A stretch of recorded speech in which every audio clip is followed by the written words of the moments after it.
My name is Claire Stancliffe, I'm 32 from Northamptonshire and I work as a senior sports coach. I have a cochlear implant and a hearing aid. So I play football for the England and Great Britain deaf women's football team and I also play for Corby Town Ladies. So before I found deaf football, I didn't realise just how much of a deaf community there was, especially in sport. That's where I learned how to sign and I found like my best friends through that. So even though I've been involved in football from a very young age, it was the fact that I played football that got me interested in sports coaching. I wanted to do a career in sport, but I wasn't completely sure what. And I got invited to a holiday camp just to go and help out, and that's where I fell in love with coaching. And I think that being able to play football internationally has given me so many life skills that I can bring into the workplace as well, and vice versa.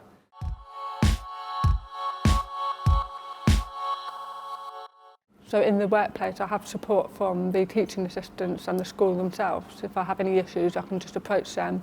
If I can't understand any children, they're there for me to just provide the extra support.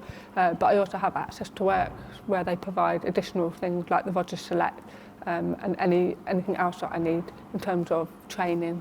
I can just go and ask them for some more support. In terms of technology, I use things like whiteboards so children can write things down, just to keep it simple, but I also use the Rogers Select to help me in a noisy environment. But apart from that, I try to teach children a little bit of sign language as well.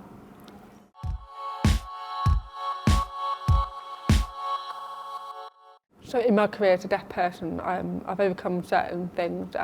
In the very early days, I struggled to understand children, and I've managed to come up with solutions and ways to manage that.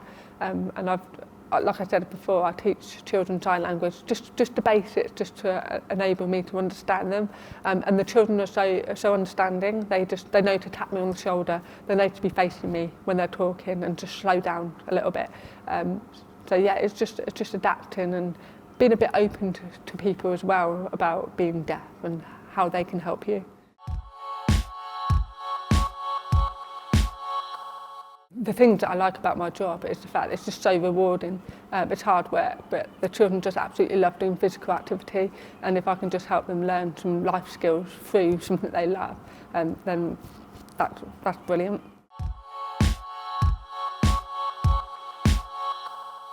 The 3 pieces of advice I wish I had before starting my career are, I wish that I had that role model when I was younger, because I didn't realise there were other deaf people around, and I think if I had that, I would have had someone to look up to. The second piece of advice would be that being able to work in a mainstream environment is possible with support.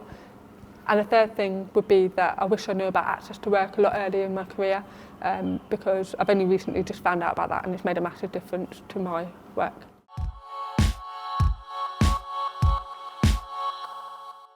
So 3 tips to achieve the career that you would like. The first one would be to try and do as much training as you can around different areas that you want to get involved in. The second one would be to grab every opportunity you can, even if that's just volunteering. It can help so much with learning as well. And the third one would be to just step out your comfort zone. That's where you learn and you grow as a person. So it's really easy for me to get into my career because I was so lucky that at university I was in contact with a company where I did some casual hours here and there to fit around my uni work. And then after I finished uni and I graduated, they offered me a permanent contract.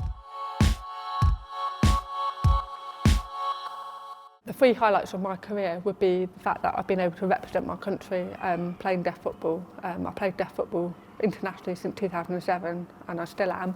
And that's been a massive thing for me, and that's helped me in my job as well. The second thing would be being able to work in a mainstream environment. Children are so adaptable and flexible that they just provide support without you even realising it. And I hope that I'm able to show other people that they can do it too.